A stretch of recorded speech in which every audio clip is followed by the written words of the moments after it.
Kenan Mырза мурдагыдай эле бизге каршылык көргөзүп жатат. Биз анын душманынан бетер. Кылган ишиңиздин катуу жазага алып барарын түшүнүп жатасызбы? Мунун аркасынан жумушуңузду жоготушуңуз мүмкүн. Бирок мен сизге дагы бир мүмкүнчүлүк берсем деп жатам. Эгерде окуучулардын алдында Жанер менен Пайраздан кечирим сурасаңыз, анан менден да кечирим сурасаңыз, ошондо Агай. Убакыт куру кетип атат. Сабак бүткүчө инспекторго чалыңыз. Сиздин уруксатыңыз менен.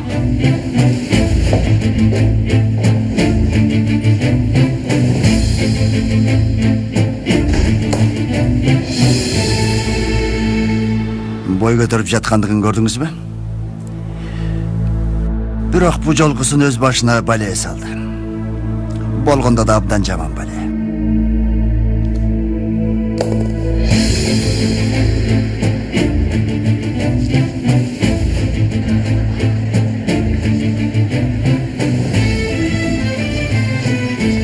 Агай.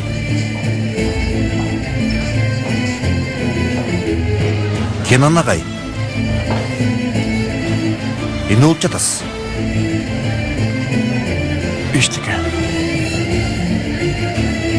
Эчтеке болгон жок.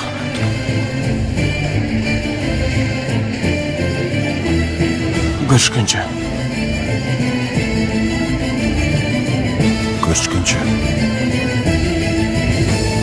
Карачы, чынжыр алдым. Бирок бирде эмес, көп алдым. Сонун экен. Сонун экен.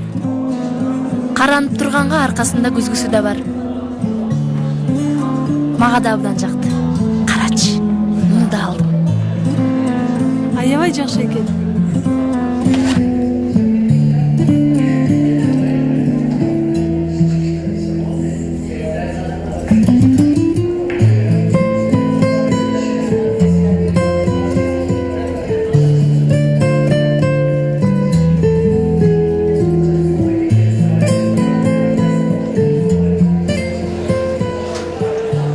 Досум, Дуру менен качан сүйлөшөйүн деп атасың?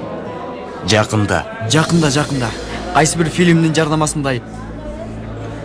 Пойрас Туру маеги жакында кинотеатрда. Досум, шылдыңдабачы. Көп тамаша кылбачы. Өз капканына ушунчалык чечкиндүү келген мергенди биринчи жолу көрүп жатам. Келсин.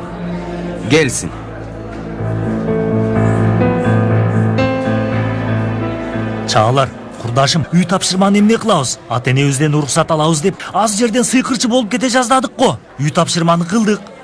Уруксатты да алдык. Үй бош калбадыбы? Сейфи, көп сүйлөбө. Чында оозуңду жап. Болду досум, бүгүн үйгө көчөбүз. Чын элеби? Ооба чын. Чағалардын абалы абдан оор. Өтө эле оор. Акыл эси орунда деп ойлонуп жатам. Ой Алла, бүгүн көчөм деп жатат. Жинди. Азыр мен сенин ден соолугуңа сарсанап ала баштайм. Сен ошондо көрөсүң анан. Макул. Эркин. Көчүш үчүн кандай тоскоолдук бар? Досторум, жандарым, бул жерде көчү жөнүндө сүйлөшүп жатабыз. Түшүндүңөрбү? Көчү. Бир үйдөн экинчи үйгө буюмдарды көчүрүү жөнүндө айтып жатабыз. Биздин буюмдарды. Азаматсың. Ушу теманы ачканың жакшы болду. Бул эмне дегениң?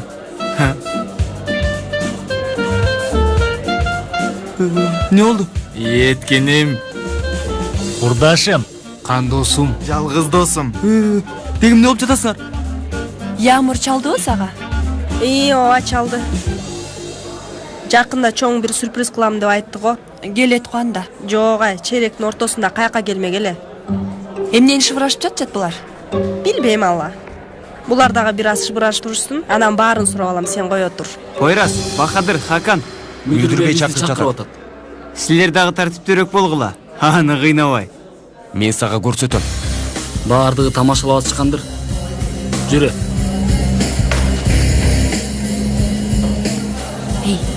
Дагы эмне кылышты булар? Жиндерине тийишкен да. Ушакчылар түз эле мүдүргө айтышыптыр. Пойрас, токтой турчу. Токтой албайм, мүдүр чакырып жатат. Билем. Балдар, силер баса бергиле. Мен Пойразда сөзүм бар. Макул агай. Силерден кишен маселесин сурайт. Билем. Ал да билет. Ага ким айтып барганын билбейм, бирок кишен салганды билет. Кандайча? Мындай болгон жок дегиле. Урушту. Эмнеге? Андай нерсе болгон жок дегиле. Мени коргоп жатасызбы агай? Көзүмө жаш келди. Мен эч кимди коргогон жокмун, Пойрас. Кишен жазасын мен бердим. Калганы мени менен мүдүрдүн ортобузда. Мен сага карыз болгум келбейт. Ойлонбой эле коюңуз. Бир күнү эсептешебиз. Пойрас. Сени кишен жазасын алып келген нерсе эмне эле? Жөн эле кызыгып жатам.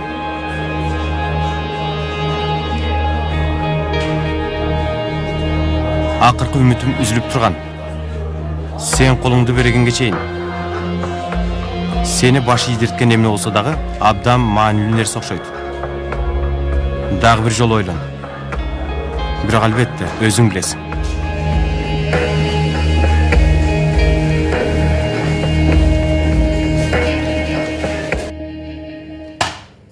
Pakize! Pakize! Geldim. Pakize, kızım yaz. Ne yazayım? Yaz kızım yaz. Stolunun üstüne atım yazılgan takta kağız yasa. Al taktaga emden жазыш керек. Чоң тамга менен атыңыз жана фамилияңызды жазам бу? Азаматсың, эстеткениң жакшы болду. Тармал Козу ишкана башчысы Рыфат Санжакылы. Макул. Анан столундун үстүнө жанагы кичинекей килемдер бар го, ошондон алып кел. Анын бетине Рыфат Санжакылы деп жазгын. Макул. Тармал Козум, келгиле. Тамашалап жатам, Тармалым. Тармал, могу кафени ачып алалы, андан кийин каалашың чей саласың. Орус салаты даярбы? Мына ушу да, так ушунун үчүн сени жакшы көрөм да, Тармалым менин татынакай жубайым да ушул. Пакизе, барып ишиңди кыл. Алла. Мунун бою да, акылы да кыска го. Алла. Gergen.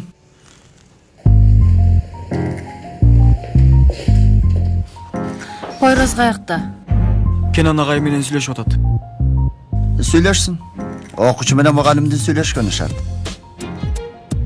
Ушундайбы, Пайрас?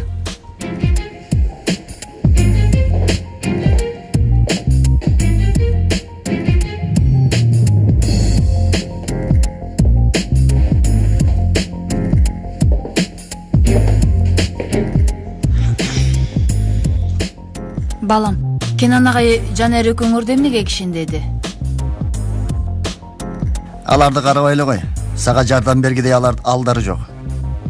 Сен Зехра эжеңе жооп бер. Бизде эч ким кишендеген жок. Пойраз. Жанер менен эмнеге уруштуңар? Урушкан жокпуз. Уруштубу же урушкан жокпу? Чынында спорт залда бир аз урушушту. Уруш жок агай. Пойрас, мектеп тартибине каршы болуп жатасың. Жалган сүйлөп жатасың. Өзүнөн өзү эле жазалаган агайыңды калкалап жатасың. Мына ушун үчүн өзүң да мектептен чыгып калып жүрбө.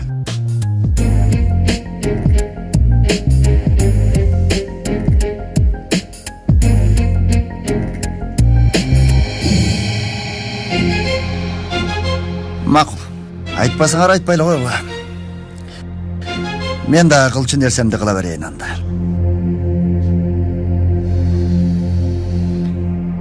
Чыга бергиле. Бахадыр, сен кал.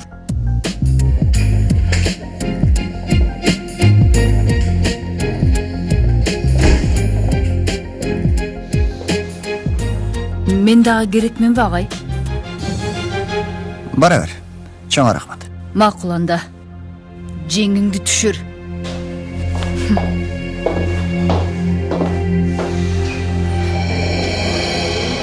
Эмне болду? Бул жол көбүрөөк жинденди. Эми дагы бир жол кармалсак, колдон баары келиши мүмкүн. тигил жакта Бахадыр эмне деп жатат, ким билет?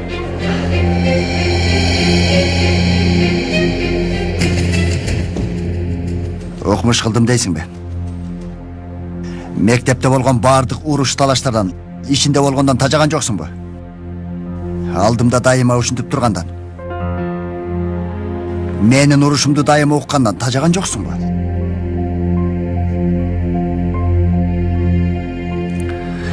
Мага бир жакшылык кылчы. Мени ушул дарттан куткарасыңбы? Анткени мен сага бир эле сөздү кайталай бергенден тажадым. Айта турган эч нерсең жокпу? Экинчи көзүм көрбөсүн сени. Чык эшикке.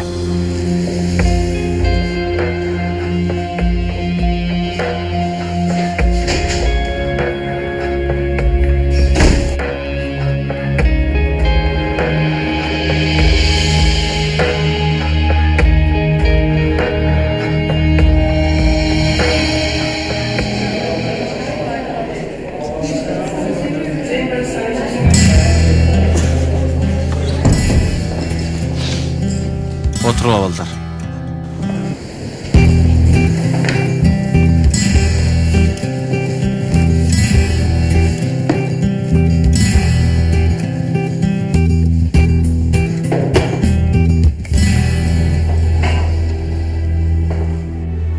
Агай, бүгүн эмне сабак өтпөйбүзбү?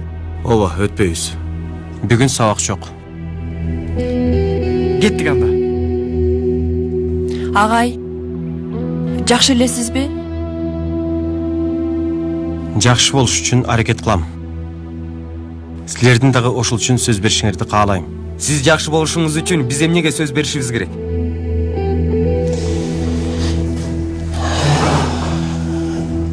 Силер мындан кийин биз жакшы болобуз. Өзүбүздү жакшы алып жүрөбүз деп бири-бириңерге сөз беришиңер керек. Эмне үчүн дегенде, эртеңки күндүн жашоосунун эмне болору белгисиз. Турмушуң эшик араба, туулдун калдың балага деп бекер айтылбайт.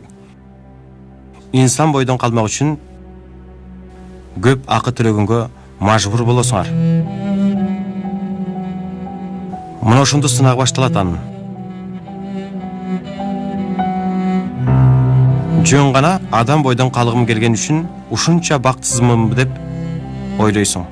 Жөн гана. Оюма жана намысыма бекем турганым үчүн жазасын чегип жатамын.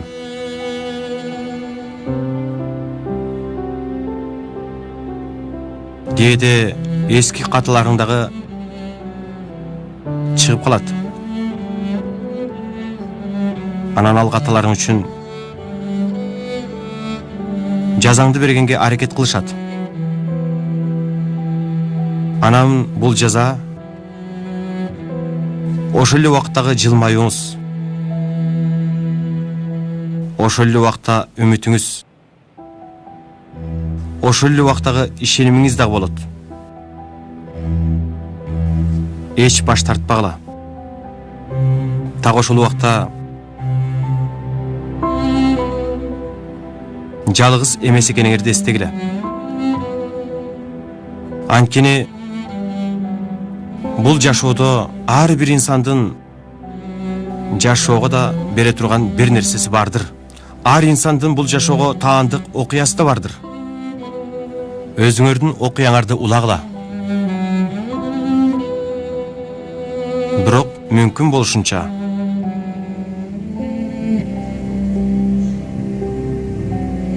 аягы жакшы бүтсүн.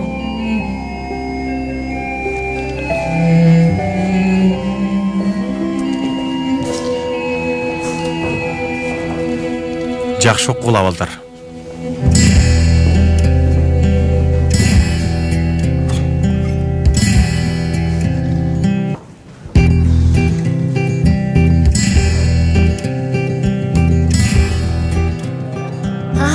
Баракелде. Карагылачы агайды. Акылдуу да, сулуу да. Мунун баары бир адамда болушу көп эмеспи я? Койчу, адабий тилде сүйлөп жатат. Бирок Дуруга ушундай сөздөр жакса керек, туурабы Дуру? ооба жакты. Анын эмнеси бар экен? Турбул, тургула.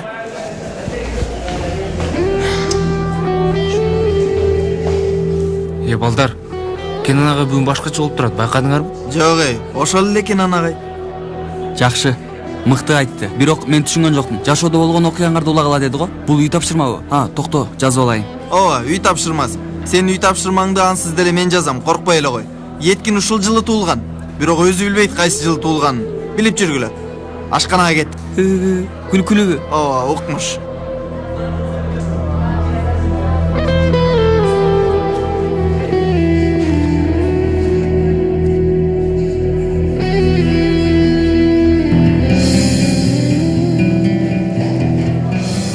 Дуру. Мен сенден сурайын дегем. Окуудан кийин үйгө кетесиң да, Ооба. Кетпей эле койбойсуңбу? Эмнеге? Эми үйгө барбай эле койсоң, сен экөөбүз бир жака барып келбейли? Мейли анда, бирок биринчи үйгө барышым керек. Анан сүйлөшөбүз, жарайбы? Макул, көрүшкөнчө.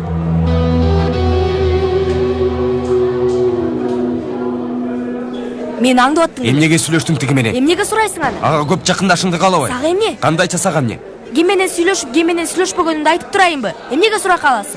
Сура калган жокмун, сени коргоюн деп жатам. Сурак калып жатканыңды өзүң сезбей жатат окшойсуң. Угуп кой Пойрас. Эгер мындан ары да ушинте берчү болсоң, достугубуз акырына чыгышы мүмкүн. Дуру. Токто. Туура эмес түшүнүп алдың. Дуру. Токто, мени уксаң. Пойрас, Угуп атам эже. балам сабак бүттүбү? Ооба эже. Анда Дурунун жанында эмне ишиң бар? Силер сабак учурунда, анан мектепте гана жолуксаңар болот. Мектептен сырткары сенин Дуру менен эч кандай ишиң жок, ошондойбу? Бирок Дуру менин... Дуру сенин эч кимиң эмес, Пойрас. Дуру сенин досуң дагы эмес. Туурабы, Дуру? Жок, апа. Пойрас менин досум. Сиз буга кийлигише албайсыз. Жетишет. Пойрас, сен досум экениңди унутпа. Болду, мага кийлигишпегиле. Мага силердей жан сакчылардын эч бир кереги жок.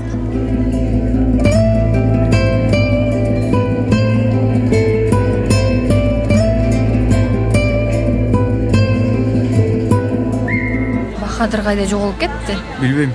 Мен аны акыркы жолу мүдүргө кирип турганыбызда көргөм. Сабакка да келген жок. Бир нерсе болгон жокпу? Биз качан болсо мүдүрдүн урушун укканы барбайлы. Баарынан көп жемени Бахадыр угат. Салих агай баарыбыздан Бахадырды жаман көрөт. Пойрас туурабы? Ооба. Эмнеге Бахадыр баарынан көп уруш укмак эле? Кызык го. Акыбал мындай. Жан келген иттер үчүн. Булар кетмейин бизди жөн коюшпайт. Келаткандарын карасаң.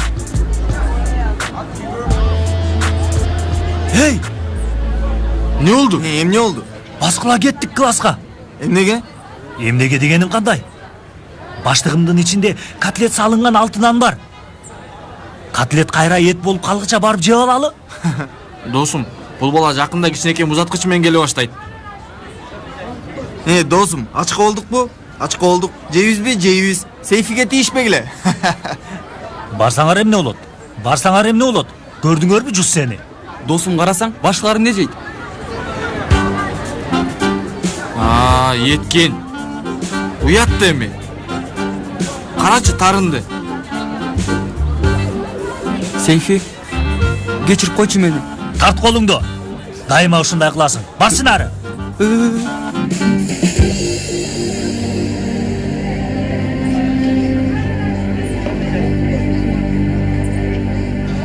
Жаштык кандай сон, туурабы? Ооба да. Бирок булар азырал жөнүндө ойлошкон жери жок. Жыгылып туруп чоңойгондору турмуштан далай таяк жээрин, ал жера карттанарын, ал карттарды өз колдору менен сыйырганга мажбур болуп, жолун улантарын ойлоп да коюшкан жок. Саламатсызбы агай? Саламатсызбы агай?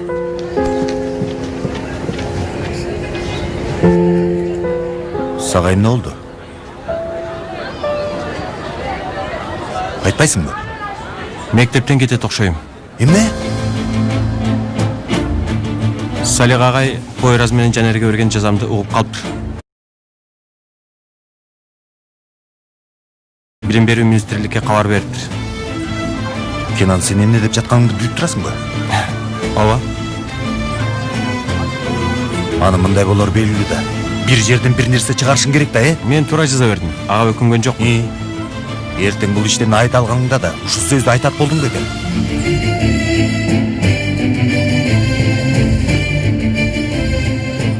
Айтам.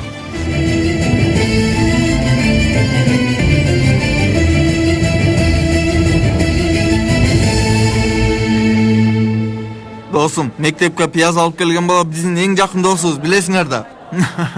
Баа баркты билбеген жинделер. Айта бергиле. Муну да таба албагандар бар. Бу эмне кылып атат? Көрүп турбайсыңбы? Пияз арчып жатам. Муну ооруканага алып баралы, пияздарды операция менен алышсын. Эми күлкүлүбү? Албетте күлкүлүү.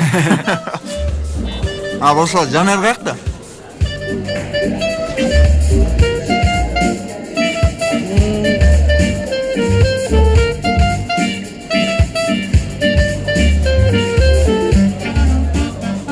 Менде жок деп эсептеп атат. Арзууларым жок болгонсу. Жакшылык мындай болбойт да. Ал сенин апаң. Жакшылык гана каалайт. Жасаган ар бир ишиме кийлигишип мага жамандык гана кылып жатат. Элестет, Пойраз экөөбүздүн достугубузга чейин кийлигишет. Сага баарынан да ушул жакпай жатат окшойт. Албетте, жаман болуп атам, бул Пойраз да. Анан Жанер, сен эмне деген турасың? эчтеке, сени угуп жатам. Сени уккан адам болгон кандай жакшы. Апама айтып атып тажадым. Биз дайыма окуучу мугалим бойдон калат окшойбуз. Ушунча жылдан бери эне бала болгон жокпуз. Мындан кийин деле болбойбуз деп ойлойм. Антип айтпа. Кандай болсо да апаң бар. Ушуну ойлон.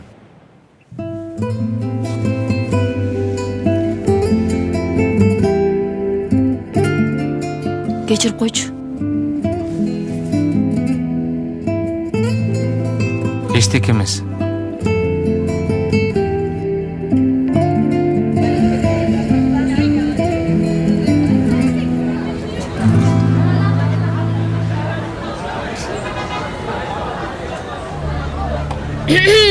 Эй, эжекелер, каяка? Каяктагы эжекелер? Бул каяктан чыкты? Билбейм, силердей айылдыктарды көргөндө эжекелер дегим келип кетти. Ай, өзгөчө үнсүле. Сени көргөндө айылдын жыты ушундай мурдума келет дейсиң? Ошондойбу? Ошондой. Мен да сени көргөндө жасалма шаардыктардын сасык жыты келип турат. Ошондойбу? Ооба. Теңелбей эле кой буга. Кеттик. Токто. Чечилбей жаткан иши эмне экенин билели. Туурабы? Карасаң жан жокөрлөр да келе жатышат. Жакшылап көңүл ачалы. Бизге жан жокөрдүн кереги жок. Силердей коркок эмеспиз. Сен эмне коркок дедиңби? Сен коркок дедиң, кайсы жатасың, Кой бер. Кыздар, койгулачы. Кой бер. Кыздар! Эмне болду? Эмне болуп жатасыңар? Силер эмне кылып жатасыңар? Эмне болду? Көйөрүңүз жөн турган жерден урушуп басынтып жатышат. Болду, сүйлөбө. Кылганына жооп берет ал. Сүйлөбө деп жатам. Сен эмне деп жатасың, эй? Жетет. Менин бөлмөмө аркылы. Бул кылганыңарды ошол жактан сүйлөшөбүз. Ай, керек жок. Эмне кыл дейсиз агай? Же эмне? Дагы буларга кишен салып, жаза берем деген турасызбы? Баскыла. Болгула кыздар.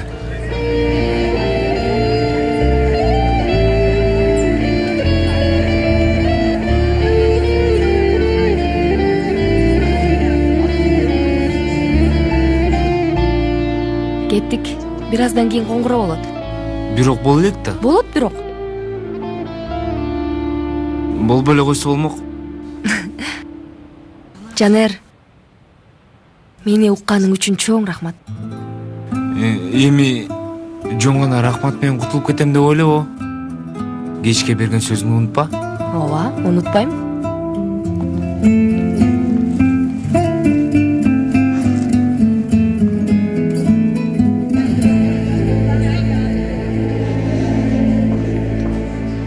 Эй, Дуруну көрдүңбү?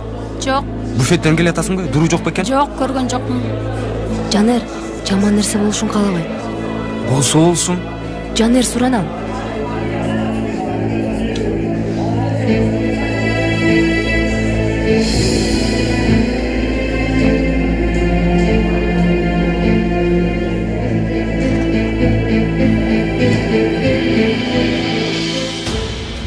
Бул жакты базар деп ойлотуңарбы, иә?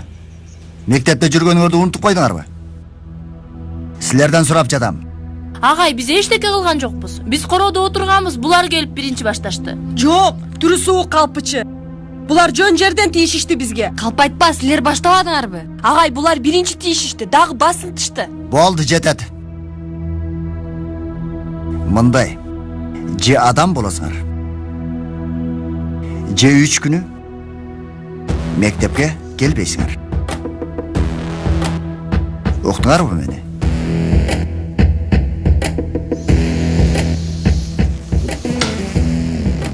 Өзгөчө сен.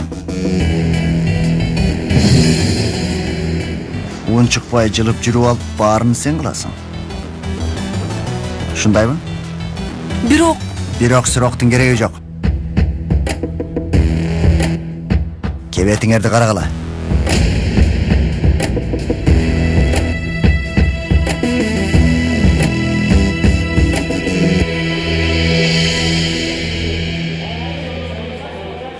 Агай кыздарды жазалоого бербесе болду.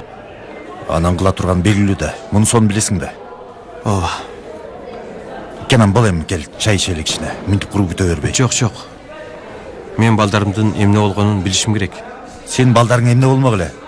Сага же капаланаарында, же жинденерин билбей жатам. Окуучуларыңыздын айынан жумушуңуздан кетип калышыңыз мүмкүн. Дагы эле аларды ойлоп жатасыз. Эмне болду? Ким жумуштан кетет?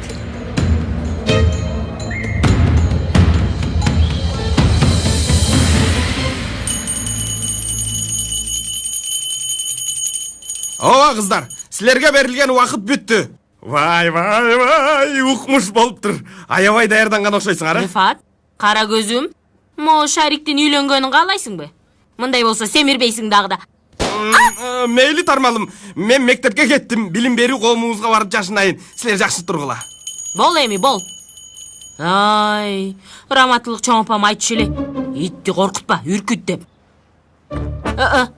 Окуй, тили булуп калды. Бисмилlah, тоого калдым. Биз ушинтип колубуз байланып отура беребизби? Салих агай менен сүйлөшүп бир нерсе кылалы? Чоң рахмат сизге. Бирок менимче азыр күтүүдөн башка арга жок. Кантип эле эч кандай арга калбасын. Туурабы агай? Ооба. Кенан агай, биз сизди жөндөн жөн эле мектептен кетире койбойбуз. Көп жаша, ден соолукта бол. Бирок мен сизден бир өтүнүшүм бар. Муну экөөбүздөн башка эч ким билбейт. Бардыгы ордуна келишекти эч ким билбей эле койгон жакшы. Кабатыр болбоңуз.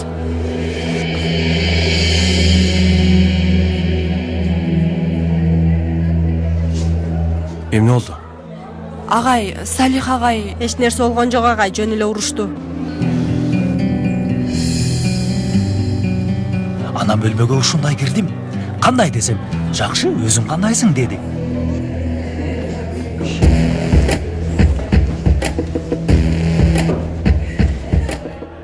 Жаным. Силерди ойлоп отурабыз. Силер дагы Салих мүдүрдүн жинин көрдүңөр? Бизде мүдүр урушуп жатканда силер каякта элеңер? Эме, биз дагы жаңы эле уктук. Эмне болду я? Эмне болмок эле, уруш чыкты. Тартипсиздердин тизмесине түшкөн аз калдык. Чын элеби? Биз уккан жокпуз да. Укпайсыңар да албетте. Ар ким өзү менен болуп жүрөт. Турган жерден жок болуп кетип, камсанаган эч ким жок. Камсанаса эмне болмок? Биздикилерден бирди көрмөк? Чын элеби? Ооба, Жанар. Дагы сурап койгонун. Мурду каерде экенин көргөгөнсүп сүйлөйт да. Керек болсо, аны да көргөзүп коебуз. Кана көргөзчү. Кел бол эми. Болду, жетишер эми.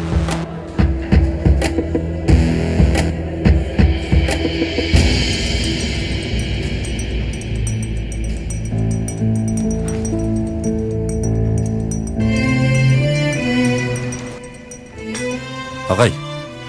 Кенан агай. Сыртка чыгып таза абадан дем алып келбейлиби? Ооба, жакшы болмок. Анысында сабагыбыз жок. Кеттик. Силер чыга бергиле. Мен бул жакта дагы бир аз болом. балким бул акыркы күнүм болушу мүмкүн. Саламатсыздарбы, түрк билим берүү коомунун эң мыкты адамдары. Болбойт. Болуп калды. Жезде, сиз мени көргөндө дайыма сүйүнөсүз, бирок ичиңизге жашырып жатасыз, мен билем. Ушундай жашырып жатам дейсиң? Жашыргандан ооруп калдым. Чарчадыңыз да. Бул жакшы болду, Жезде. Баса, бүгүн кечте тармал козу көңүл ачуу комплексинин ачылышы. Сизди дагы балдарыңызды да күтөбүз. Көрөбүз. Көрөбүз дебейле, келгиле, Жезде. Жада калса мектептин окуучуларынын баарын алып келгиле. Чуручу, ызычуу ачылышы болсун. Сиздер дагы келесиңер да, Мен билбейм. Келебиз, кабатыр болбогула. Жезде, Сен бара бер, биз кечинде келебиз. мына ушундай Жездем менин, алтыным Жездем меним. Мейли, көрүшкөнчө. Айтмакчы, кечинде келатканда эмне тапсаңар, ошону алып келгиле. Токоч, бал, варенье, иши кылып эмне тапсаңар, баарын алып келе бергиле. Уялбай эле койгула, макулбу? Көрүшкөнчө.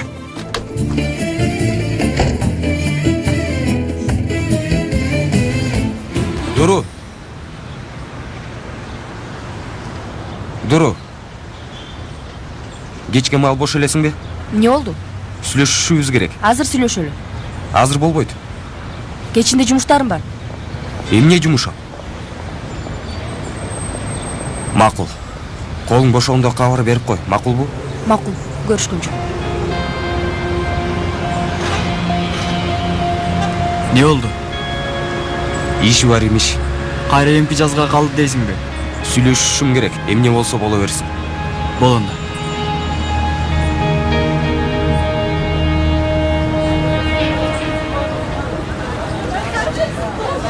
Жанер!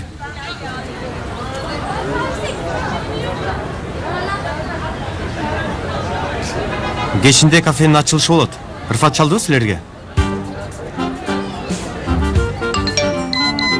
Кечиресиз.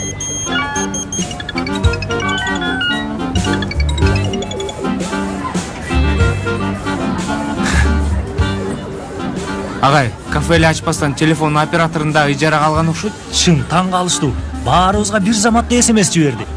Бул Ырфат да, аны кылат. Агай, сиз да барасызбы? О, барам. Жакшы, биз да барабыз анда. Мейли анда, кечинде көрүшөбүз. Көрүшкөнчө агай. Эме, силер кете бергиле, мен жетип алам. Бол Айшегүл, биз да кеттик. Өйт десе, досум, кечине майрам бар. Еткин. Бир мүлктүн ээси катары майрамдагандан мурун сен жасай турган анча-мынча иштер бар. Макул анда. Мен үйдө эмне болсо баарын алып келейин. Мейли досум, биз сени кармабайлы, жөн өйүңө. Макул, кечинде көрүшөбүз. Дос, ишене албай жатам. Кечинде өз үйүбүздө калабыз. Макул анда балдар, мындай кылалы. Азыр үйлөрүбүзгө тарайлы да, буюмдарды топтоп келели. Алло, Дуру кандайсың? Кечинде кафенин ачылышына барасыңбы? Макул.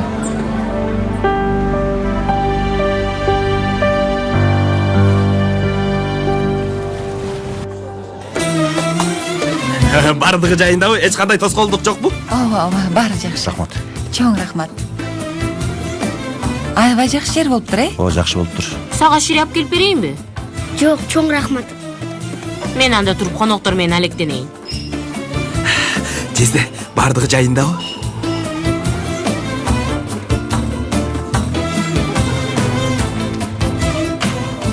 Досум, силерге кыздардын жини келип Бардыгы жайындабы? Эмне, соктон алгыла, келе, ичкиле. Алла. Алгылагыздар. Туура кылышат. Албетте алартыкы туура. Силер котлеттерди алып жатканда кыздар эште туруп калышыптыр. Сүйлө. Сен каяк делең?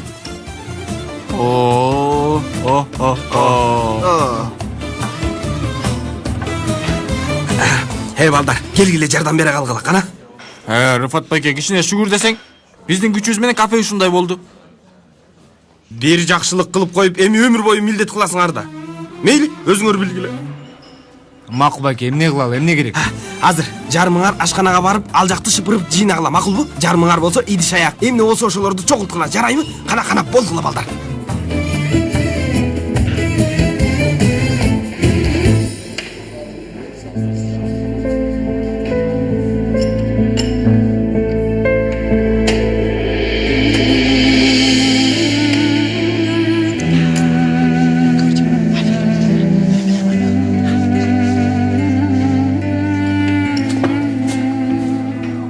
Сенин оюңча Кенан ага эмне болот? Кенан да. Анын балеге калганына эч ким күнөөлүү эмес. Жашоосун жаңы оңдоп келатканда кайра башынан башталды. Билбейм, Элиф.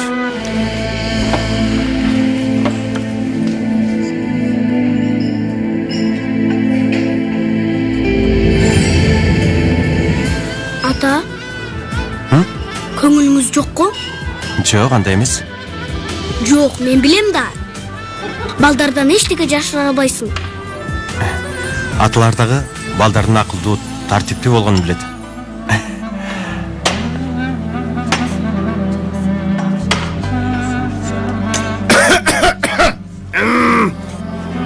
Эми тамактар ичилип бүтсө, анда ачылыш азамине өтө берели. Пакизе, тасманы алып кел.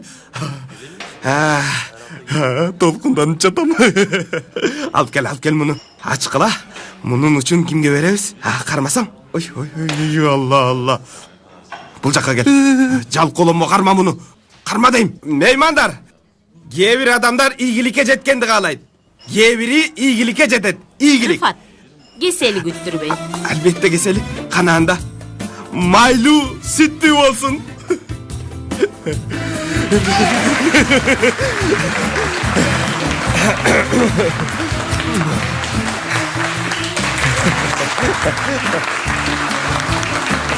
Жезде, бардык үчүн чоң рахмат. Футбол. Чоң рахмат Жезде, чоң рахмат.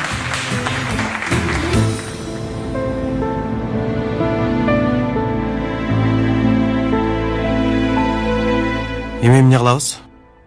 Эмне кылабыз? 5 менен 7-ни көбөйтөбүз, 2 бөлөбүз. Кечиресиз. Ата, сиз эмне кайра ооруп калдыңызбы? Эмне болду балам? Билбейм, азыр дагы ката кетирдиңиз. Сиздин айыңыздан жаман баалам. Кээде аталар дагы ката кетиришет. Жок, аталар ката кетирбейт. Эмнеге? Себеби дегенде алар атада. Алар деле адамдар да. Балдар ката кетирсе, аталар балдарына жаза берет. Анда мен сизге жаза берейин? Жок улум. Адам жаңылды деп эле жаза бере берсе болбойт. Болгону ушул катаны дагы бир жолу кылбасын деп жол көрсөтсөң болот. Макулбу? Ошол эле убакта бири-бирин жакшы көргөн эки адам жаңылып калды деп бири-бирин жаман көрбөшү керек. Мен ансыз деле сизди жаман көргөн жокмун. Сөзбү? Сөз. Оолумдун сөзү. Ооба, сөз.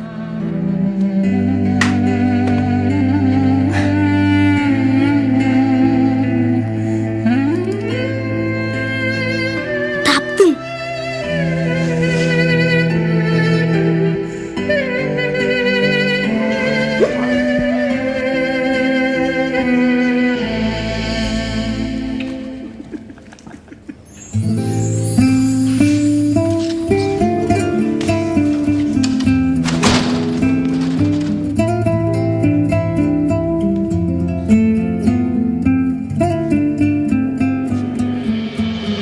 Дуру, кош келипсиң.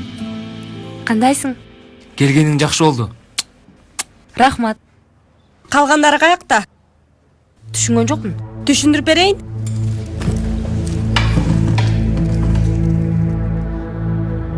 Силер 3 жел могуз эмессиңерби? Тигилер каякта деп сурап жатам. Түшүнмөксөң болбочу. Сага да вали жанер. Буларды да арабызга ал. Бардыгыбыздын достугубуз бир бузулсун. Айшегүл, акырын эми? Болду дөрү. Сен өзүң дөрүбү? Айшегүл, акырын эми? Чын эле болдугула. Тургулачы мындай, коркоктор. Айшегүл, акырын деп Турчу нары. Сен эмне келдиң? Ким чакырды сени? Сенин кандай бетиң жок? Акырын бизге кошулайын деп ойлоп жатасыңбы? Байкабай калат деби? Айшегүл деп атам.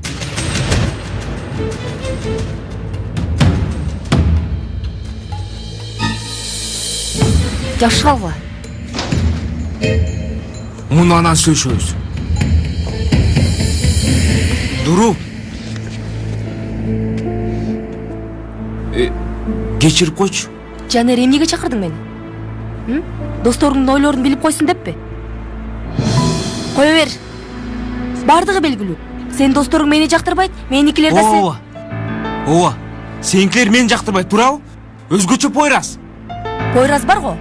Ал сага мындай нерсени эч качан кылбайт болчу. Ооба.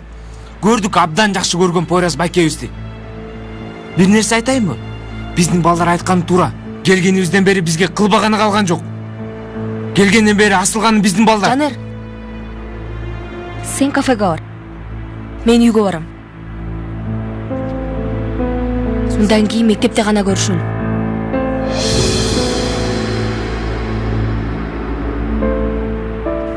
Эмне деген турасың? Болбойт экен.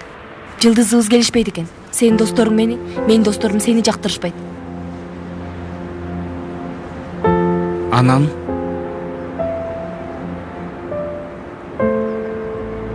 Баштала электе бүтсүн. Бардыгы белгилүү эмеспи?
Эч кимге айтпаган, айта албаган, бири-бирибизден жашырылган аябай көп нерселер бар экен. Канчалаган көп таарыныштар, канчалаган көп жаралар бар.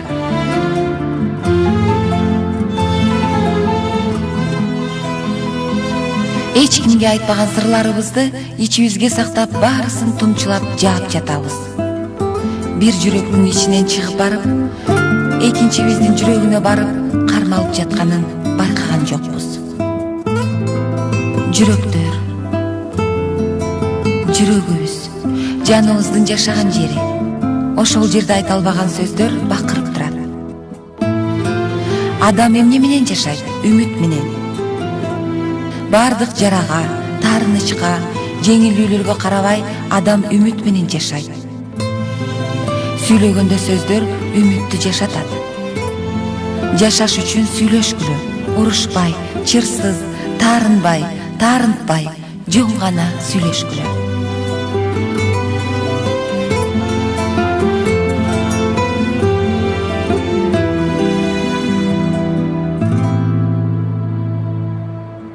Балдар, жасадык достор.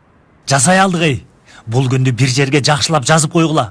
Тарыхка шаңдуу тамгалар менен жазылсын. Душмандын кордугунан кутулганыбыздын унутулгус күнү, досум. Эмдиги жылы дагы ушул күнү көчөлү. Туурабы, Жанер? Ооба. Бол. Бол дос, бол эми бол. Ач еткин, ач.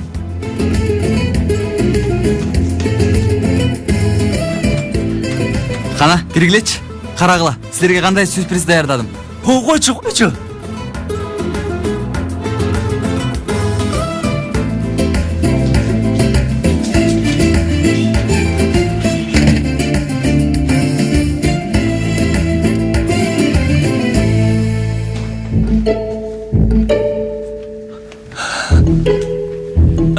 Yetkин, бул эмне? Керебет?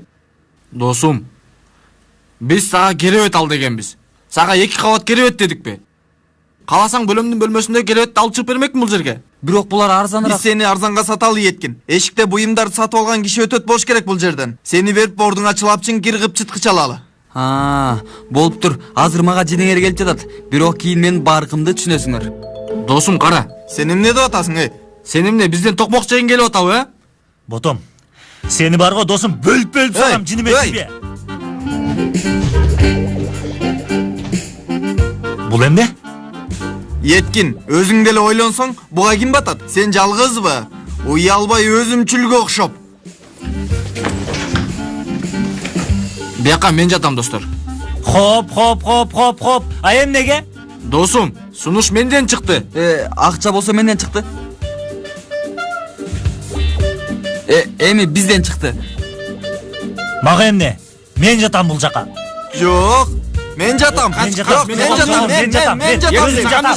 Балдар, өзүңөр мен жатам бул жерге. Балдар, акырын. Бул мындай болбойт. Чыбык тартабыз. Ким кыска чыбыкты тартса ал жатат. Досум, чыбыкты каяктан табабыз? Балдар, менин сумкамда спагетти бар, болобу? Сейфи, алтын досум. Угуп жатам. Сөз болуп аткан сенсиң. Сумкада болгону спагетти аябай маанилүү. Ооба. Бирок спагеттинин эмне тиешеси бар чыбыкка? Спагетти чыбык дейсиң да.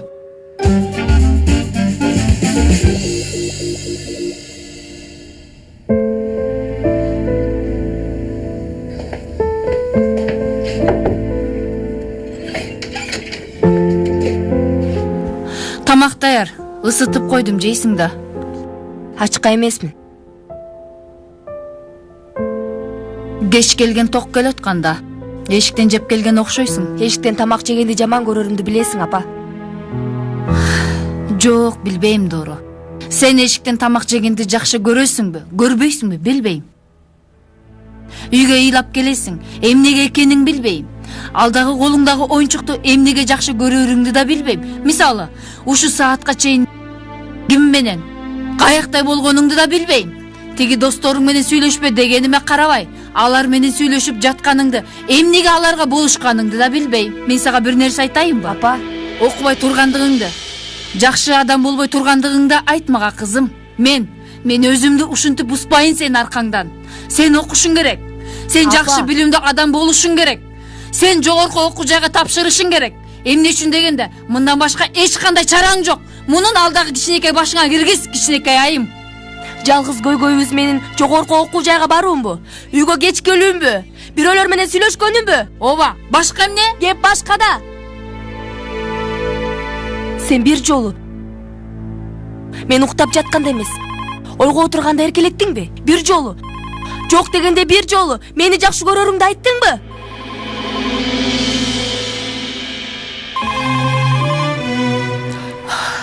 Сен муну каяктан билесиң?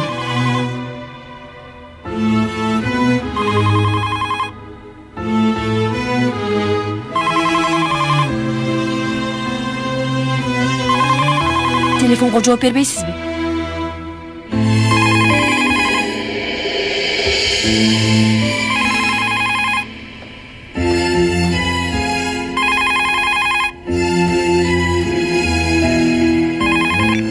Угуп жатам, агай. Кечиресиз, Салих агай. Жок, угуп жатам. Айта бериңиз, угуп атам. Жок. Тамагым бир аз ооруп жатат.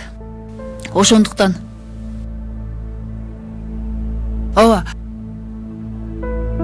Кенен мырзанын айынан комиссия келгенде суроолор көп болсо керек. 1-2 күн болот болуш керек. Ооба, мындай шартта Кенен агайдын жумуштан чыгып калышы толук ыктымал. Сиз деле билесиз да аны. Ооба, агай. Бир жол тапсак жакшы болмок. Ооба.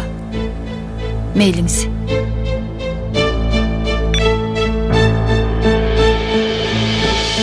Сейфи, сенин спагеттиңди колдонгонубуз жакшы болду. Бирок ал өзгөчө Жанердин ишине жарады. Туурабы, Жанер?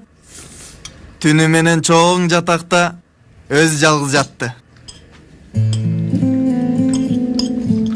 Жанерге чалган. Азыр Жанер убактылуу өчүрүлгөн. Дурун ойлонуп бүткөндөн кийин дагы бир жолу чалып көргүлө. Акылдуу болбогулачы. Кечине мен өз жайыма коесуңар деп ойлойм. Силерге акыл деле берилбесе керек. Ой, өзүң албай эле кой сөздүн баарын. Дуруну да ойлонгонун токтот. Эмнеге? Жанер досум. Билесиңерби, силер экөөңөр эки башка дүйнөдөнсүңөр. Ушундай айтарымды ойлосом да таппайт болчумун. Бирок ушундай.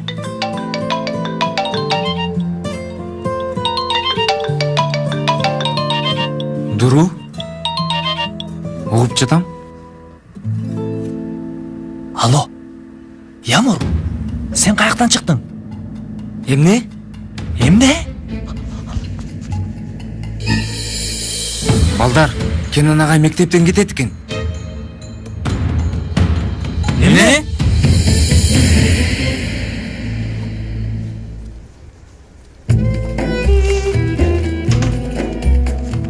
Ата, сиз дагы эле уктай элексизби?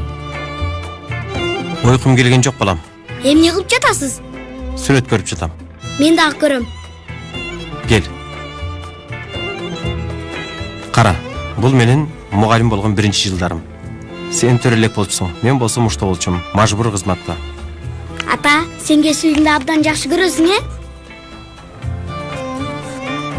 Жакында бул жактан кетишке туура келет, Юсуф. Кандайча?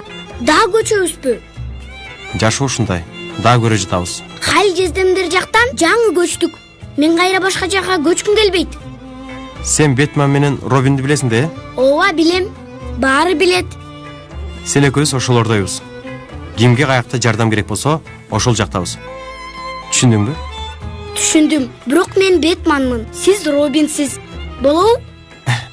Карасаң дагы талашып жаткан. Ача бер.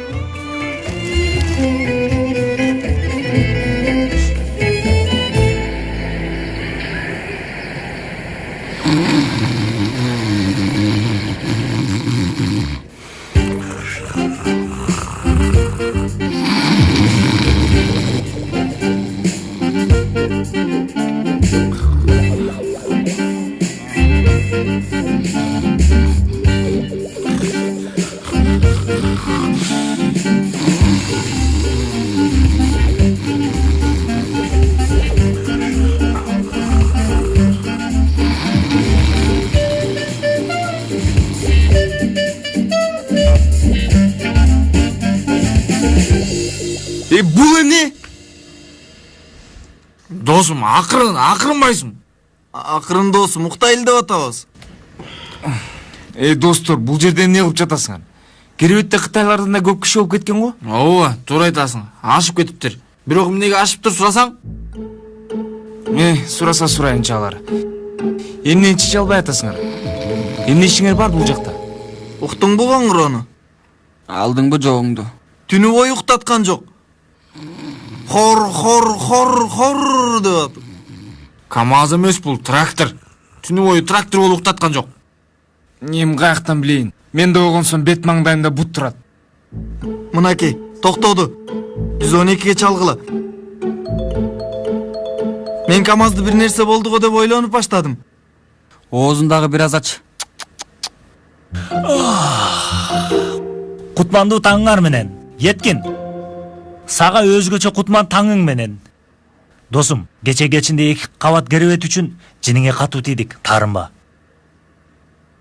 Чындап кечирим сурайм. Еткин, жатак сонун экен, сонун уктадым. Бу адамдын бал сөзүн кара. Не деп жатасың сен? Бизди түнү бою уктаткан жоксуң. Коңгуруңдан үй заңгыр титиреди. Алла. Балдар, эмне болсо туралы, даярдан ал. Ансы деле ишибиз көп бүгүн. Эртерээк чыгалы. Макул, жакшы. Кенан агайчы? Болгула тезирээк, болгула. Эме эстедиңерби? Турчары.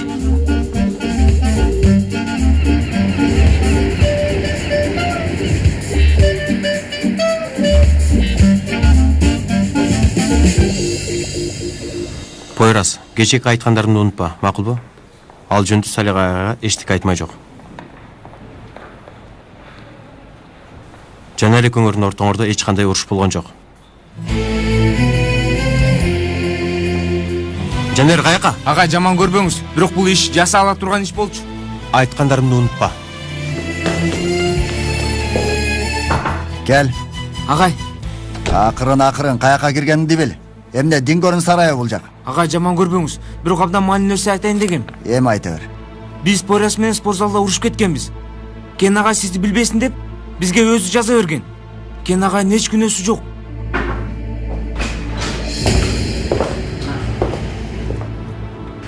Кадыр толукталды. Агай, Кенан мырза. Суранам, токтоңуз.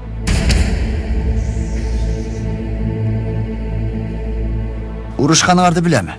Бирок анан сүйлөшөбүз. Бул жер окуу жайы. Окуу жайда ар ким каалагандай жүрө албайт. Эгерде ар ким каалаганын кыла берсе, эсебин алат жана жазасын тартат. мен башында эле бере турган жазаңарды башым менен тартам дегем. Буга кошулабыз. Эми муну узартыштын эч кандай мааниси жок. Эшикке.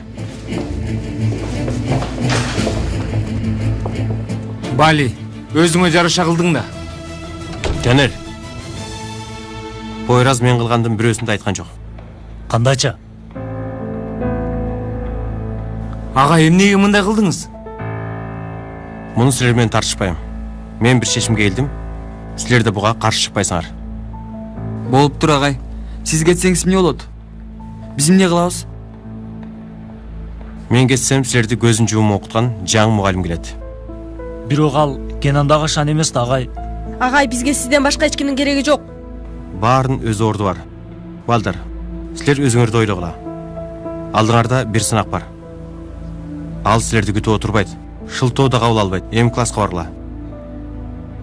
Жөнөгүлө.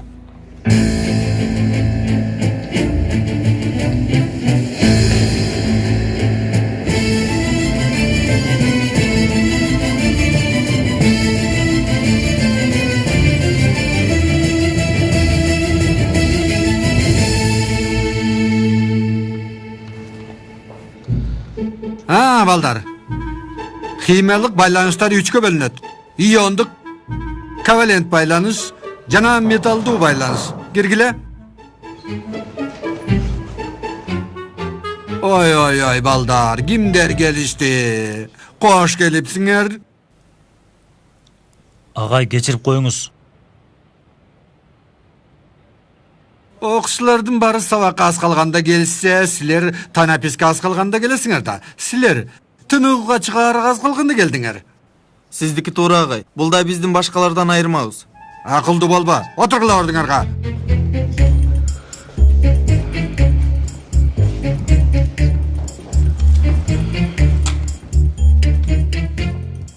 Амер, сен турчу гана.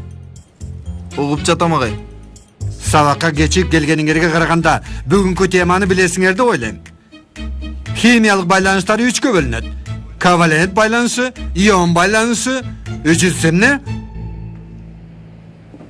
Агай, сонун суроо бердиңиз.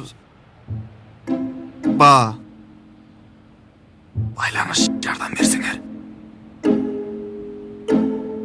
Достук бир байланыш, агай.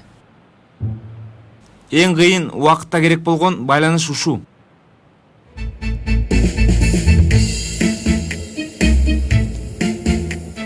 Акылдуулук кылба. Кечикпегиле, отур ордуңа.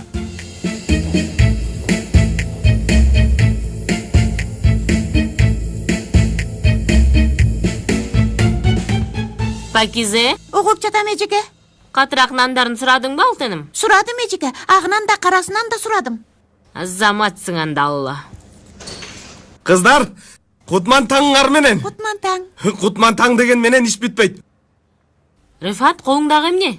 Карачы, мында так бар экен. Кандайча? Келечегибизге салым тармал козум. Жергиликтүү бир газетага жарнама бердим. Сенсиң калмагыл. Мен да көрөм.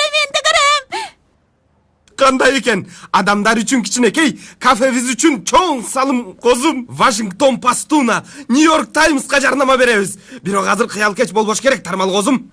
Рифат байке, укмуш болуптур. Болот албетте. Рифат. Пакизе, сенин да уруксатың менен бир нерсе сурасам болобу? Сура, тармал козум, каалаганыңды сура. Жарнаманы эмнеге Санжак Тепе гезитине бердиң? Билесиңер, Санжак Тепе аркы бетте, андан Эдирне бизге жакыныраак. Эмне? Санжак Тепе акыркы беттеби? Тармал козум, муну эмнеге мурдараак айтпайсың? Мен буга канча акча төлөдүм? Өзүң ишти жасап, анама кашылтайсың да. Кудайга шүгүр Малатия дарен гезитине бербептирсиң. Сенден аны күтсө да болот. Көңүлүм чөктү. Пакизе, мага чай берчи. Канча акча бердим? Балдар, Кенен агай биз үчүн күнөөнү өзүнө алып жатат. Түшүнүп жатасыңарбы? Балдар, чындап эле бизге бали. Биз болсо куку мангушуна окшоп ушул жерде отура берели. Эмне? Кенен агайдын аркасынан кол булгалайлыбы? Бул келбей койсо окшошпой калмак. Дуру? Кенен агай үчүн келдим, башка бир нерсени ойлобо. Биз да ансыз деле ушул жөн сүйлөшүп жатканбыз. Эмне кылдыңар? Барбы планыңар? Жок ай. Токтоп калды. Башы меселе челек. Салих агайга чыгалы. Кенен агайдын аркасында болгонубузду көргөзөлү. Салих агай муну угат деп ойлоп жатасыңбы? Мен да ошону ойлоп жатам. Билбейм. Жогото турган эч нерсе жок да. Достук байланышыңарды да көрсөтөсүңөр. Жанагы эң күчтүү байланышты. Бул кыз туура айтып жатат. Ошентип көрөлү. Болгонун көрүп жатарбыз.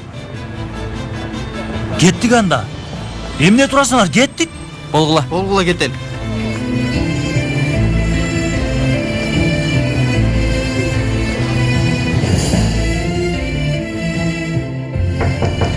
Кире бергиле. Агай,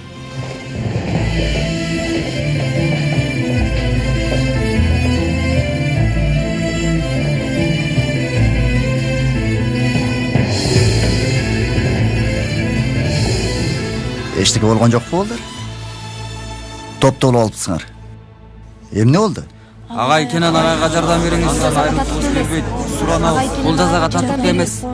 Жетет. Сир кылбагыла бул жерде. Мугалим башка, окуучу башка. Айшакүл, сен сүйлөчү. Агай, биз Кенен агай жөнүндө бир кабар алдык. Агайыбыздын жаман ниети жок. Силерди Кенен агайыңар жиберди. Агай, мындай нерсени кантип айтып жатасыз? Кенен агай бул жакка келгенибизди да билбейт. Билсе да билбесе да мени кызыктырбайт. Бул тема ушул жерде жабылды. Ансыз да менин колумдан көп нерсе келбейт. Кандайча? Агай, бул нерсени өз ара чечсек жакшы болмок.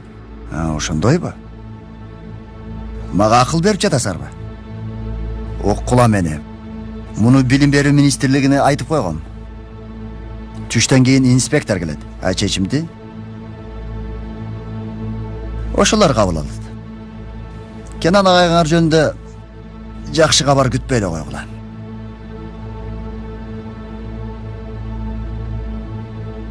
Силер топтошпагыла.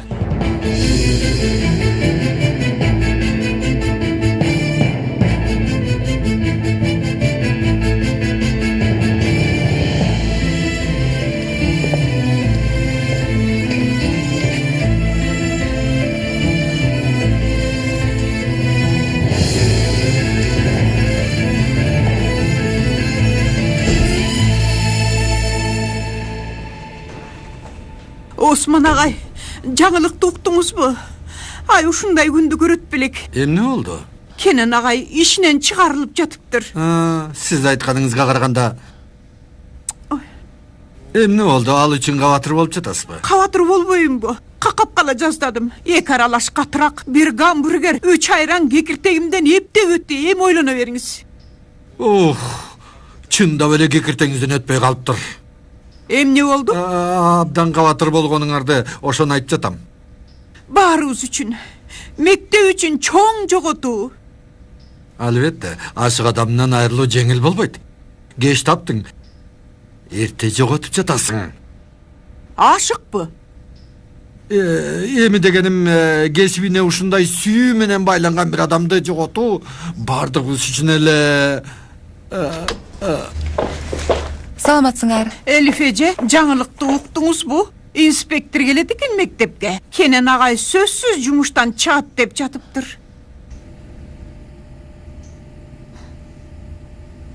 Чын элеби? Кенен агай буга татыктуу эмес. Балким Салих агай кичине ойлонуп чечимин алмаштырат деп ойлогом, бирок Элиф, токто. Элиф каяка баратасың? Каяка Токтосуң. баратканым белгилүү. Барып Салих агай менен сүйлөшөм. Токтосуң. Токтой албайм. Бирөө буга болду деши керек. Барып Салих агайга баарын түшүндүрөм. Эмне үчүн мындай кылат? Кандай билип билбей эле инспекторду чакырат? Токтойсуңбу? Токтой албайм. Мен да барам. Ошентип айтпайсың гана. Айтайын десем сөз бербей жатасың го.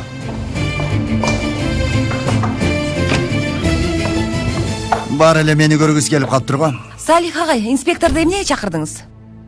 Силерге эмне отчет берейинби? Отчетуңуздун кереги жок. Түшүндүрүңүзчү. Элиф эже, абайлап сүйлөңүз.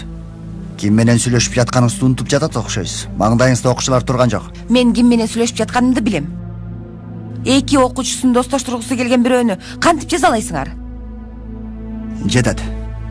Бул окуяны ушунчага чейин алып келген мен эмесмин. Кенан мырза кече кечирим сураса, иштер буга чейин келбейт болчу. Эми түшүнүктүү. Мойнуңузга алыңыз, Салих агай. Сиздин такалган жериңиз кишен жазасы эмес, туурабы? Элиф эже, кичине акырыныраак. Мети мырза. Сиз дагы мүдүрү болгонсуз. Окуяны түшүнүп турсаңыз керек. Сиз бул жерде кандай чара көрөрүңүздү элестетип турам. Бирок баары бир сурайын. Окуучунун намысына тийген жазанын жообу эмне? Эми мүдүрдүн кагаз бетинде болгон жообун менден жакшы билесиз. Бирок сизден жакшыраак билген бир нерсе бар. Мугалимдик Кенандын кесиби эмес, жашоосу. Окуучулардын өзүнүн балдарындай көрөт. Алардын бир жерине бир нерсе болушуна жол бербейт. Айттым го. Өзүнүн балдарындай көрөт. Агай, бардык мыйзамдардын, башкаруулардын үстүнө дагы башка нерсе бар. Уят деген нерсе. Уктуңуз беле? Кечиресиз. Сиз өзүңүздүн балаңыз болсо да мыйзамдын аркасынан жашынасызбы? Туурабы? Метин агай. Эгерде кечээ Кенан агай сизден кечирим сураса, сиздин алдыңызда башын ийсе, мунун баары болмок эмес, туурабы, Салих агай? Мындай маскарачылыкты угуп турганга убактым жок. Элиф эже, чындап эле көп болуп кетти. Инспекторлор келгенде сиз үчүн да калбасын. Жетет, жетишет эми.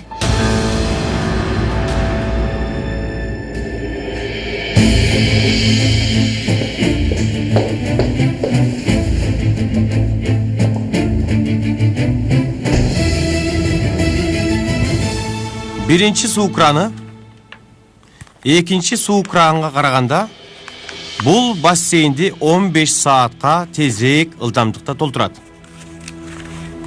Эгерде эки кран тең ачык болуп, бош бассейнди 10 саатта толтура турган болсо, экинчи суу краны өзү жалгыз бул бассейнди канча саатта толтура алат? Биз ыйласак, ал бассейнди 5 мүнөттө толтурабыз агай. Айшегүл туура айтат агай. Бул акыркы сабагыбызбы? Түшүнүктүү. Силер бүгүн сабак өткөнгөр келген жок.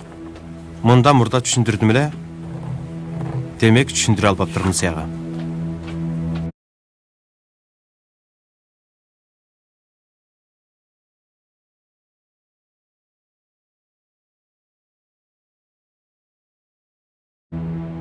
Кайра түшүндүрөйүн. 3-чү класста болчумун. Жемил деген бир агайыбыз бар болчу.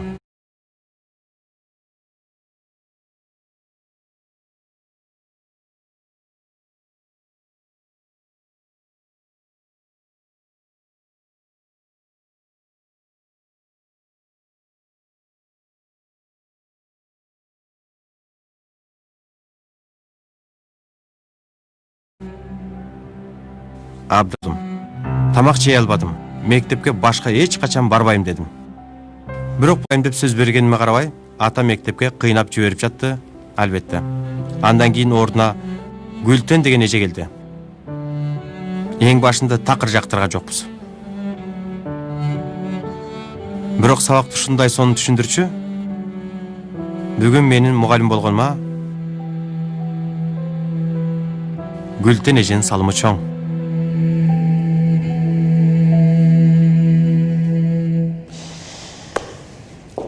Ушундай достор. Сөздүн маңызы мындай. Мен кетем. Ахмет, Мехмет, Айше, Фатма келер. Бул көп мааниге эмес.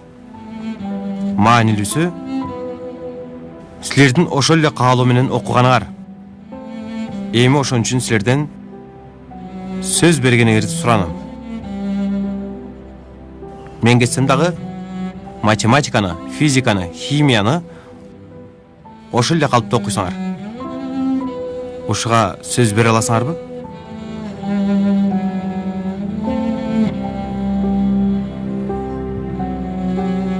Кана балдар, көп нерсе сураган жокмун. Муну менден аябагыла. Сөз берем. Сөз. Сөз агай. Сөз агай. Сөз агай. Рахмат.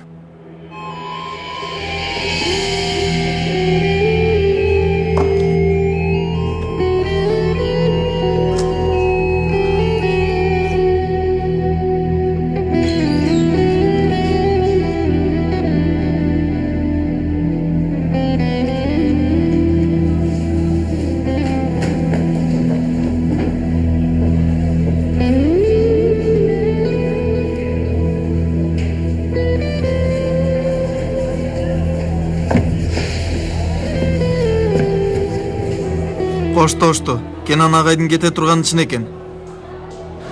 Мен Кенан агай менен коштошкум келген жок. Бизе эле каалап жаткансып. Айтканын карасаң? Ал эмне дегениң? Сөздү каяктан түшүнүп жатасың?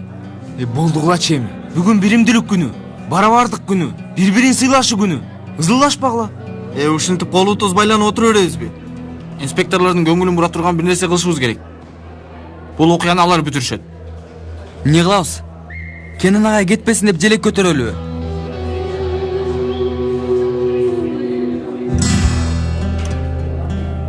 Не болду я? О балада жылдыз бар.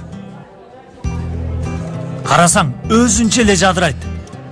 Келчи, өп коеюн. Мен жөн эле айтып койгом. Бирок силер болот десеңер, анда болот. Мага жакты. Жакшы пикир. Балдар, адамдар бираздан кийин келет. Боёгун, кагазын, шоткасын каяктан табабыз? Мен оюмда бир нерсе бар, бирок бир аз акциону бар неме. Акцион сага курман болсун, досум. Кыздардан да жардам алабыз. Ооба, баарыбыз бирге жасайбыз бул ишти. Тур Сейфи. Тур Жанер. Тур Еткин. Тур.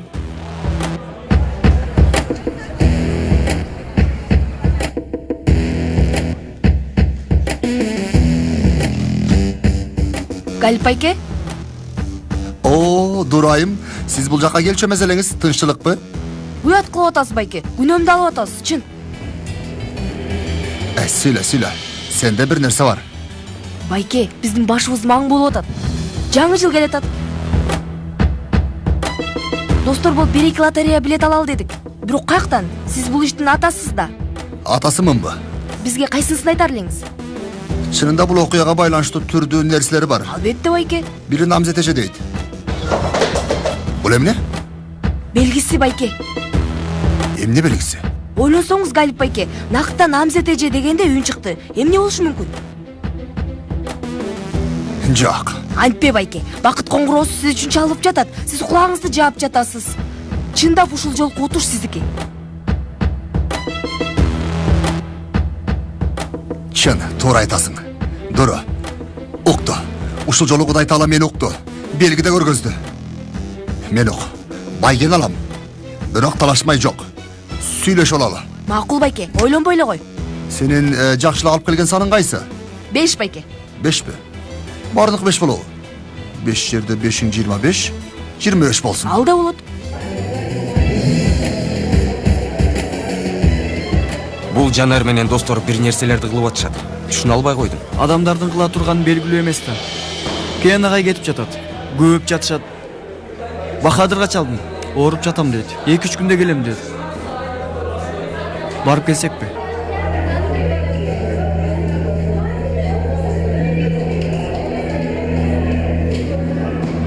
Эмне болду? Тынчылыкпы байке? Кебетен кандет? Ойлонуп калыптырсың. Жөн эле. Ойлонбой эле кой. Сары майдан кыл сууругандай болду.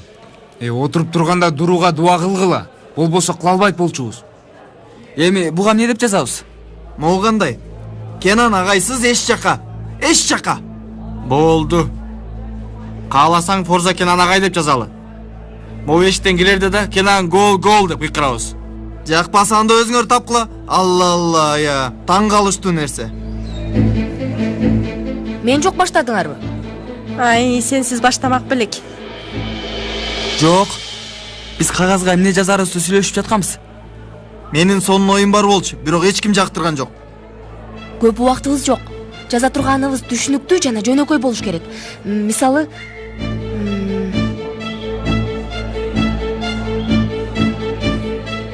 бизди Кенен агайдан айырбагыла. Мен оюмча болот. Ооба. Болот. Келгиле анда. Эртерээк баштайлы. Кеттик анда. Болгула кыздар, бүтпөй калат болбосо.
Акырын тынч элеби?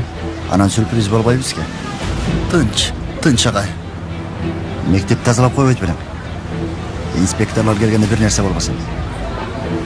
Менден кача багай. Бал жок жаман болду. Албетте, каалоого карап бал каймак болот. Кел жирек. Салих агай, жаныңызда турган галипке түк ишенбейм. Зехреже, чын тарынып жатасыз мени. Мейли, уруша турган убакыт эмес, келишти. Жүрүңүз агай. Келишти. Жок, мен кылбайм. Эмне кыла албайсың эткин? Кое беребиз, ачылам. Жакшы, анан Салих агайга эмне дейбиз? Мейли, ташта. Мен кылам. Досум, Кенан агай үчүн кылабыз. Кенан агай үчүн. Кийинкини ойлоно турган убакыт жок азыр. Кенан агай. Макул, мен жазайм. Бер мага. Бол. Куш келипсиз. Кош келдиңиз. Кош келдик.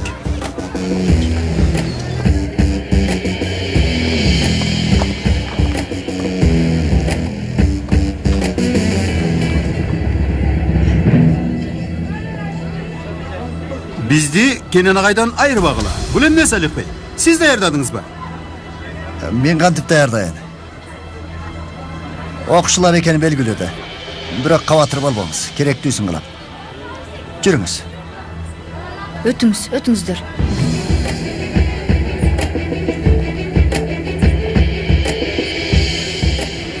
Галип, мен сага сюрприз менен жолукпайлы дебедим беле. Эмне кылайын агай? Мен супермен эмесмин. Мейли, жабасыңда.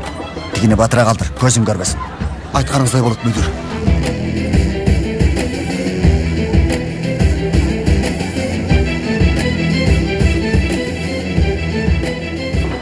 Досум көрүштү бирок чынында. Мына ушундай. Бербешти. Кенан агайды канчалык жакшы көрөрүбүздү көрүштү. Ишке жарайбы?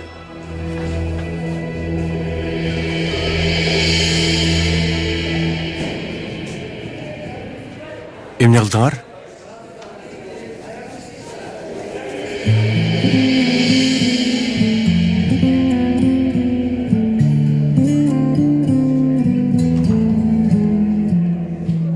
Бул эмне?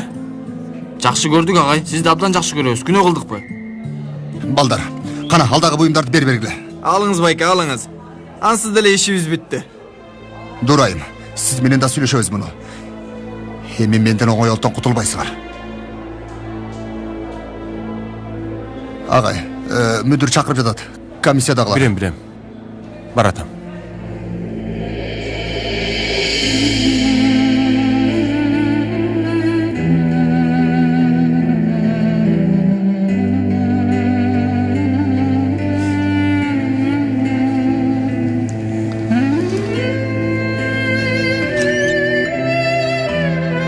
Жашоо кандай кызык. Бир нерселерди ордордуна койдум деп турсам, бул сапар башкача чыкты. Жок жерден куюн чыгып, илмекте куюну менен баардык нерсени өрүп жаткандай өзүнө тартып, аларды көз алдыңда алдына салып боору оорубай, айдаганда аргаң түгөнчүдөй. Кийин артыңды карайсың. Баардык нерсе өтүп кеткен болот. Оору, жашаган бактылуулук баардыгы артында калган болот. Koyun çaşkanda jayri.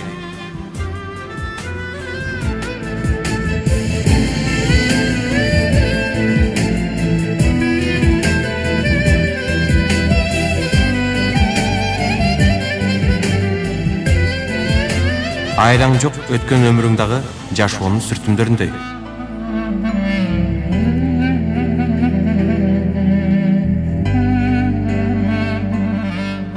İyi Kenan Bey, geliniz. Bul жакка өтүңүз.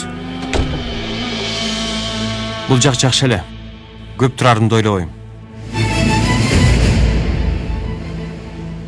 Мен туура көрүп жатамбы? Алдымдагы кагазда 2 окуучуңузду кишендегениңиз жөнүндө жазылып турат. Туура агай. Туура дейсиз. Эми кандай түшүндүрөсүз муну? Эмнеге мындай кылгансыз?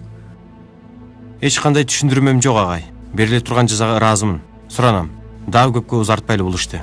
Болуп турган агай. Мындай жаза берген адам окуучуларын жек көрөт болуш керек, бирок мындай эмес окшойт. Түшүнгөнүмө караганда окуучуларыңыз сизди абдан жакшы көрөт экен да. Бул окуя жөнүндө Кенан мырзадан жакшы эле сурадым. Бирок эч кандай түшүндүрмө берген жок. Салих мүдүр, сиз кийлигишпей туруңуз. Буга түшүндүрмөңүз жокпу чындап? Жок агай.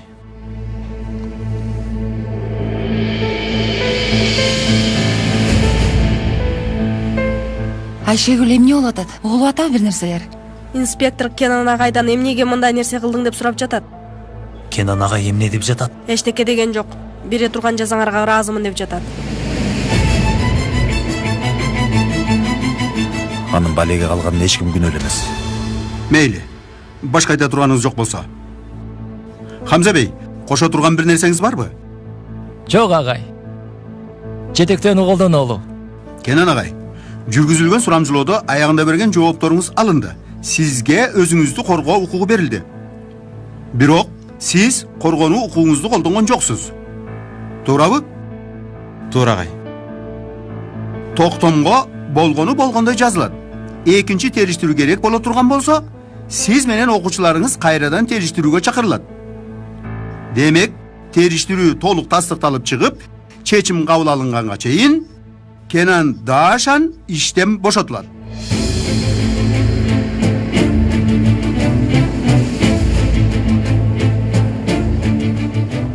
Emne oldu Ayşegül? Kenan agay. Emne oldu aytsan? Kenan agay жумуштан boşatıldı. Эмне?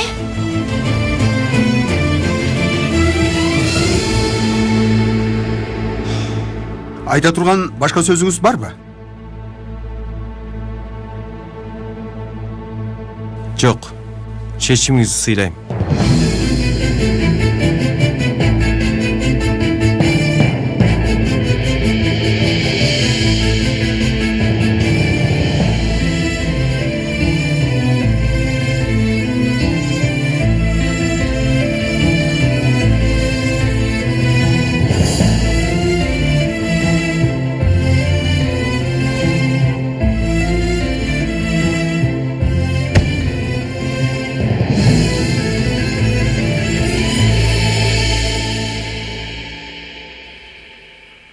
Көркөм тасма коомдук телерадио корпорациясында которулуп, үндөрү коштолду.